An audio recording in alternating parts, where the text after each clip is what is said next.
Coming up next on Arizona Horizon, Congresswoman Ann Kirkpatrick joins us to talk about a variety of issues affecting Arizona, including immigration, which is the focus of a new statewide poll that shows support for comprehensive immigration reform. Those stories next on Arizona Horizon. Arizona Horizon is made possible by contributions from the Friends of Eight, members of your Arizona PBS station. Thank you. Good evening and welcome to Arizona Horizon. I'm Ted Simons. Arizona Attorney General Tom Horne is warning the town of Bisbee that the state will go to court to stop a proposed city ordinance allowing civil unions for gay couples. The Bisbee City Council is considering that ordinance tonight. Horne says that the city doesn't have the authority to enact such a measure and that the impact of the ordinance goes beyond city boundaries. Horne issued the warning after receiving complaints from the 3 state lawmakers that represent Bisbee. Arizona Republic reports that there's yet another group interested in buying the Phoenix Coyotes and keeping the team in Glendale. The group is led by Darren Pastor, the founder of a wealth management firm out of California.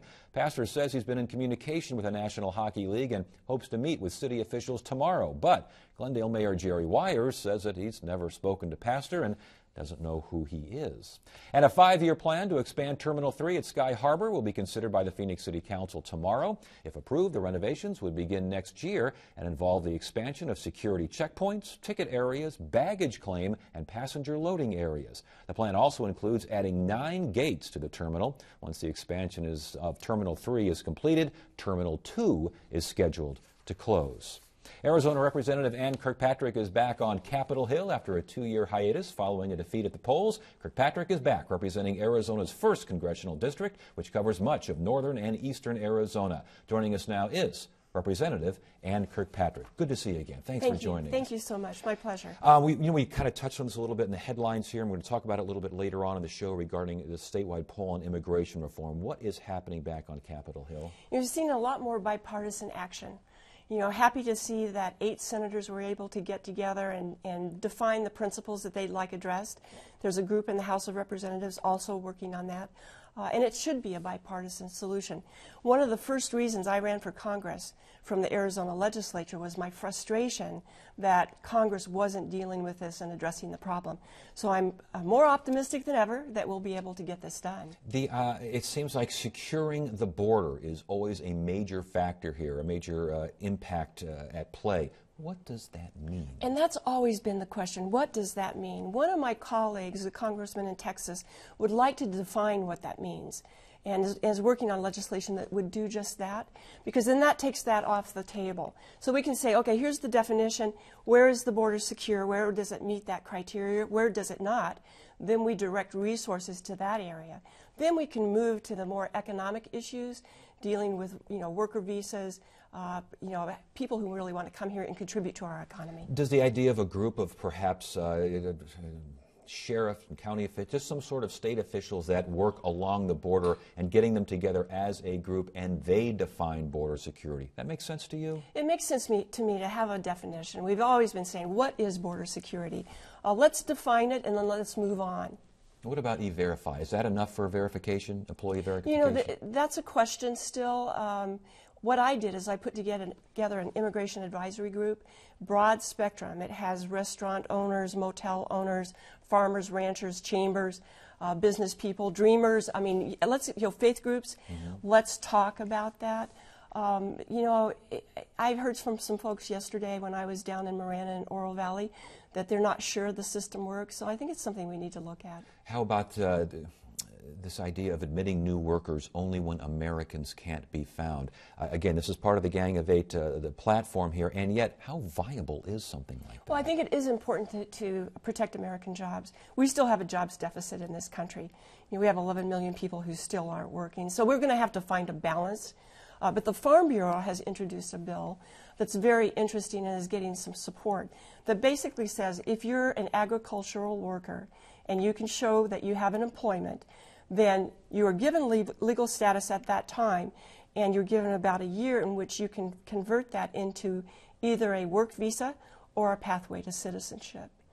So very sensible way to deal with agricultural workers. But now that's agricultural workers. What about other workers? They need to be sponsored. And again, it seems like there's a dispute now over the wages for low-skilled workers. How do you see that? Well, it'll be interesting to see what the Senate does with those kinds of details. And, of course, we're still waiting to see. Sure. Okay, so you're kind of waiting for the Gang of Eight to well, you know, seeing progress, but not, yes, that's yes. right, but not All details. Right. And I'm sure there'll be much debate about that. Yeah, I know something that you're very interested in, very involved in, is this planned copper mine in Superior. First of all, give us an overview of what's going on there and give us an update of what's happened recently. Well, I talked about more bipartisan action, and certainly we're finding that with that issue. I am working with Congressman Paul Gosar. We've co-sponsored legislation to make that land swap available so that they can develop that mine. We believe that the indirect and direct jobs that it will create is 3,700. And the financial impact of the state of Arizona is in the billions of dollars. It is one of the richest copper ore bodies in North America, maybe in the world. So we've got a great opportunity, not just for the district, but all of Arizona. And this would be the largest copper mine in North America? It's the richest copper ore body. Yes. So the largest concentration of copper ore in the extraction. So, and you mentioned jobs, 3,700, and you mentioned economic impact in this upwards of 60 billion. So, but that would be over the 60-some-odd-year lifespan of the mine, correct? That's correct. And you know, the bill is not perfect. There are some issues regarding the environment that we're still trying to work out. We had a hearing right before I came back for this district work period, and there are some folks who have some serious concerns, and they were able to testify in the congressional hearing, have their comments put in as part of the congressional record. And we've had some of those folks on the show, sure. And some of the things that they're especially worried about is maybe a threatening of the water supply yes. out there. Is that a serious threat? Well, and that's why we have to do these environmental impact studies, because we won't know that until we have the data and the science. There's also a concern regarding some of these areas are sacred tribal areas. What do you know about that? There are sacred tribal areas for the San Carlos Apache, and I understand that, having grown up on tribal land myself, that is part of their spirituality and their culture, and very respectful of that. On the other hand, this is the Copper Corridor. I have to represent all my constituents, and the folks in that area are miners. They have been for generations and generations, and they want this to happen. There's also a bit of concern regarding that there are foreign firms involved here, foreign companies, and that they would pay little, if any, in the way of royalties. That doesn't sound right. Talk to us about that. Well, you're right, and they should be community partners, and that's one of the things that we're talking about that's ongoing. It's interesting that mining companies, the international mining companies, have gotten so large that there's just a handful of companies big enough to do this kind of mining. So basically, these are the only people you can get involved with.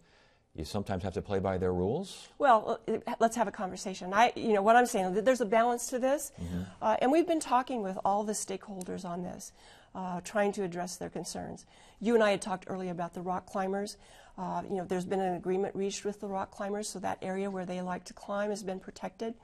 There's movement. There are ways to do this in a balanced way, and that's what we're striving to do. Last question on this. It sounds like the company either is threatening or has gone ahead and laid off hundreds of workers that were involved in this particular project. Well, what's that all about? Yeah, and apparently they had some concerns about the ongoing negotiations for this land exchange, and without that, they can't do the mining. And so they felt, I think, for economic reasons, they needed to be careful. So does that mean that the thing is slow going here right now, or is there? No, actually, it isn't. I mean, we're working in the House. I think the fact that Congressman Gosar and I are working together is good, and people perceive that as a balanced approach. Talking now with some of the senators who will move this forward. It's a controversial issue. What are you hearing from the residents in that area or close to that area? They've been miners for generations. They want the jobs. And the way I look at it, what I'm striving for, Ted, is a diversified, stable economy in Arizona. And that means mining's part of that. We have ranching, farming. We have biotech. I was just at a biotech firm yesterday in Oro Valley. We've got some great opportunities. And this is one of those. So it is a very diverse district, a very diverse state. But the folks in that area are miners, and these are the jobs that they want. And we've got this opportunity with this very, very rich copper ore body. Something else that critics say will threaten jobs is this new EPA haze standard over Arizona. And this involves 3 Arizona coal-fired plants, and that if these standards go into, I mean, we're hearing everything from these plants closing down to 8 times higher rates for rural customers. What do you know about the EPA regulations? Well, let me start with saying this. We still have a jobs deficit in this country, and certainly in Congressional District 1. And so the Navajo Generating Station and the Kayenta Mine create about 1,100 jobs in that area. And the vast majority of those jobs go to Native Americans. You know, the district has 12 tribes. It's 25% Native American, and the median household income is $7,000 per family. So these are good jobs. There is no other economy that can pick up those jobs if we lose them. So, you know, we'd like, again, to have a balanced approach with the EPA. Yes, we want clean air, but we also need to balance that with jobs and economic development. And so the other concern we have is that it's not only northern Arizona, but that generating station is the primary energy source for the CAP. And so my farmers in the southern part of the district are very concerned because if we don't get these negotiations right, they're going to see their cost of water go up, and that's going to hurt agriculture. It's a delicate balance. Indeed, and it sounds really like is. we've had people, again, on the show regarding this particular issue, and some would say that the state kind of put itself in this position because the EPA kept asking for a plan, and the state kept slow-footing it, and the EPA finally said, here's your plan. Well, what we'd like to do now is really work with the EPA. We do need some time to implement the plan. But keep in mind, you know, I have 4 coal-fired plants in my district. All were established with approval of the government regulations at the time. Things have evolved, but let's work together. Is there a compromise here? Do you there think is. there's something there? I really do. I think there is. Because we're talking about haze at the Grand Canyon. That's pretty sensitive stuff. And it is sensitive, and we can get there. We can work together. Sequestration, what is the latest, and how, again, does it affect your district, and what can anyone back there on Capitol Hill do? Well, it's here. It happened. I'm disappointed. I had hoped that we could again work in a bipartisan manner to not take a meat axe cut approach to this, but let's look at targets where we can cut the budget. But it's seriously affecting my district. You know, I have 11 national parks. You mentioned the Grand Canyon. That's going to affect operations at the Grand Canyon and the national parks. Over 95% of the land in the district is public land. So we rely on the reimbursement to run our schools.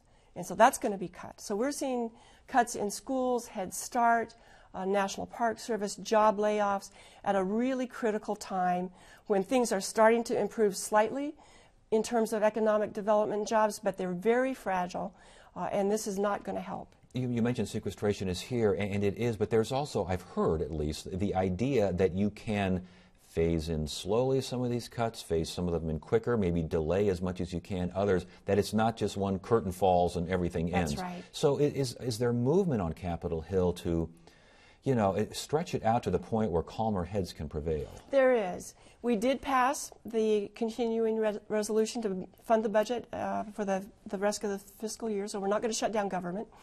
In that legislation, we provided for some administrative decision-making in terms of some of the departments, in terms of sequestration. So we said, we'll let you decide where it makes sense to make these cuts. Homeland Security is one of those, agriculture, FDA. And so giving them the discretion to determine what's best for their agencies. Does it sound like they're taking that discretion and using it and then some? It does. I mean, I think everybody's taking this seriously. Yes. And we'd like to have more efficiencies and economies in the way we run our government. We've got to do that. Well, and it brings up my last question here, and you kind of alluded to it when you talked about the Superior Coal Mine and your copper mine and your cooperation and your work with Representative Gosar. Well, from when you were there before to when you're back there now, are you seeing a difference? From a distance, it seems like between gay marriage and other issues, immigration, that it seems like the ice has been broken a little bit. Do you get that impression? I do, very much so. You know, all of the major pieces of legislation that we've passed since January have had Democrats and Republicans voting for them. And as I said, I see much more bipartisan action, you know, not just talking about it, but actually doing something. The freshman class, this new class that came in, really is dedicated to working across the aisle, that's good policy making. And they've set up a new caucus called United Solutions, really to, let's work together and let's solve these problems. Why do you think that change has happened? Because of the last election, that's what we heard from the voters that they want. They want people who can work across the aisle and get things done. And we listened. This is my last question now. What do you plan on working on? What do you emphasize now as you get back to work and get back to D.C.? Well, for me, it's still about jobs and building this diversified, stable economy in Arizona. So one of my committees is transportation and infrastructure. So we're working on some good highway projects, water resource projects. We may do some nationally, but I'm also going around to all the communities talking about roads, bridges in our local communities that we may be able to get funding for. That will create jobs, but also build up our critical infrastructure at a time when it's really decaying and we need to do something. Sounds like that all bets are off, though, on that with sequestration, though, correct? Or well, we'll, in the committee, we'll be talking about the projects, but also how to fund them. All right. Well, very good. It's good to have you on the program. Good to see you again. Thanks so much for being here. It's always such a pleasure. Thank you so much. Thank you.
Expand your horizon with the Arizona Horizon website. To get there, go to azpbs.org. Click on the Arizona Horizon tab at the top of the screen. Once there, you can access many features, watch interviews by clicking on the video button. You can also find out what's on Arizona Horizon for the coming week. If you would like an RSS feed, a podcast, or want to buy a video, that's all on the website too. Want to learn about specific topics like immigration or the legislature? You can visit our special web sections. Show your support for Arizona Horizon at azpbs.org/Arizona Horizon. A new statewide poll commissioned by the Arizona Chamber of Commerce and Industry shows widespread support for the immigration reform plan being worked on by the so-called Gang of Eight, a bipartisan group of U.S. senators that includes Arizona's John McCain and Jeff Flake. Here to tell us more about the poll is Garrett Taylor. He's Senior Vice President of Government Relations and Communications for the Chamber of Commerce and Industry. Good to have you here. Thanks for joining us. Thanks for having me. Statewide survey here on immigration. What were you looking for? What did you find? Look, we've got two senators here who, as you mentioned, are part of the Gang of Eight. We wanted to see what do Arizona voters think about what they're putting on the table, and the results are pretty positive. And let's start with who conducted this particular public opinion strategies. Right. Who are they? It's a brand name firm, national reputation. In fact, they are partners in the NBC Wall Street Journal poll. Okay, what questions were asked? Well, we simply put in front of voters, these are the elements that the Gang of Eight is pursuing. What do you think? It was a straight up or down. Do you support or oppose? And not necessarily bing, bang, bing, not all together, just, again, if there are four separate entities here, can you like one and disapprove of three? It was up or down. It was one question, and that included everything from the path to citizenship with the stronger border security all the way down to a stronger worker verification system. Let's start with that path to citizenship. A contingent on securing the border and stopping visa overstays. That's right. Talk to us more about this. Well, Jeff Flake was at a chamber luncheon today, and he talked about this. The vast majority of illegal immigrants that we have in this country aren't necessarily those who hopped the fence and came across the border, but those who legally entered through a port of entry and merely overstayed their visa. And we don't have a system, at least a robust one in this country, for internal enforcement that sends those people back.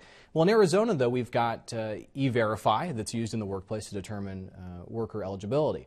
And we asked folks if we could strengthen border security and then move to some sort of system of a path to citizenship for those folks who are here in an undocumented way, would you support it?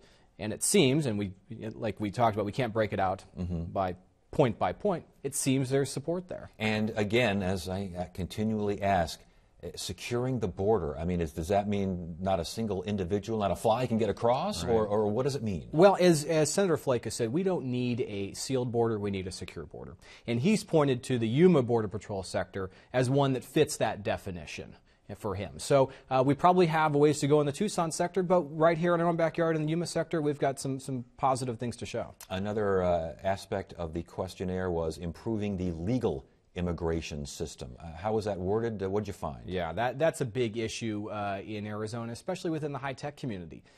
We've got a system here where we're training the best and brightest in our universities, and then we wish them bon voyage as they go back to their home country.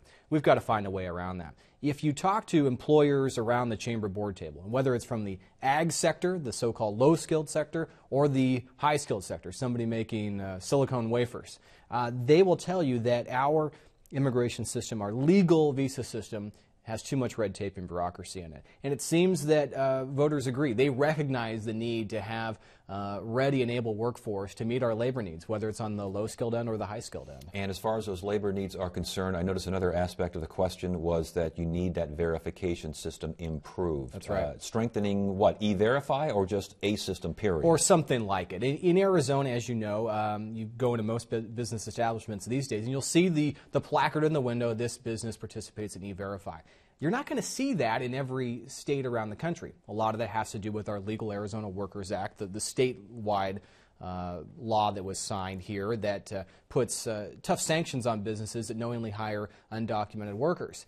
It seems that the Arizona electorate has gotten to a comfort level with that because it seems that it's working. And if that were to be rolled out nationwide, voters might they might have some comfort with that.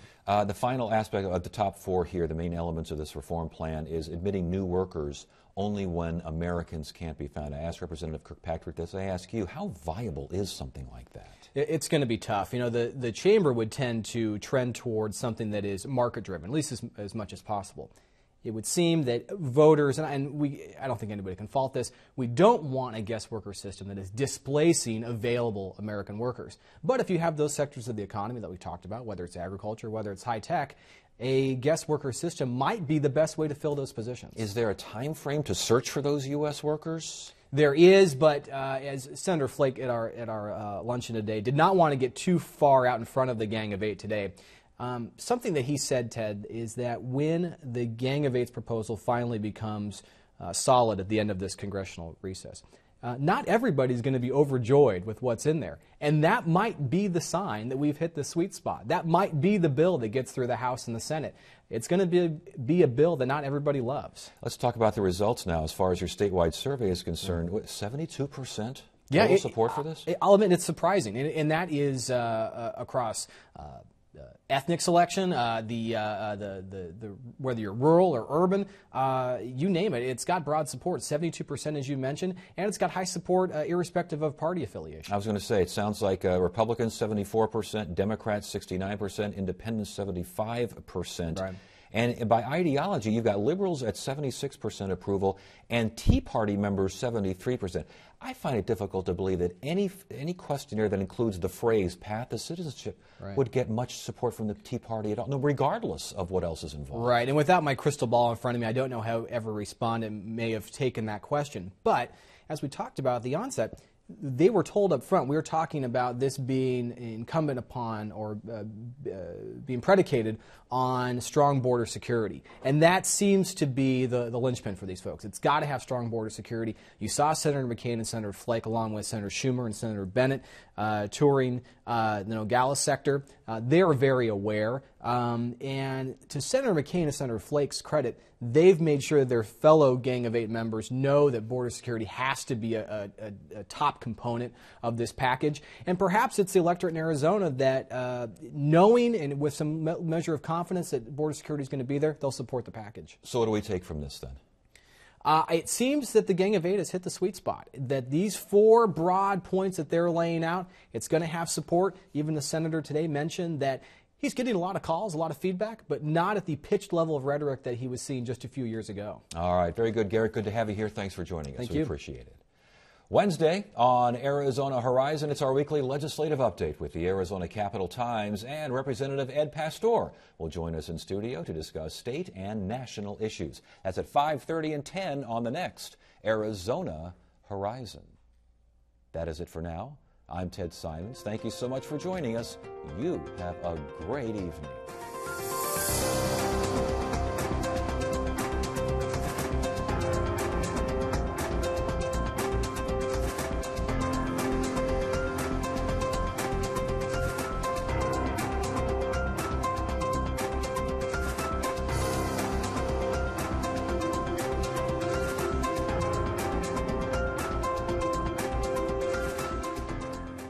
Arizona Horizon is made possible by contributions from the Friends of Eight, members of your Arizona PBS station. Thank you.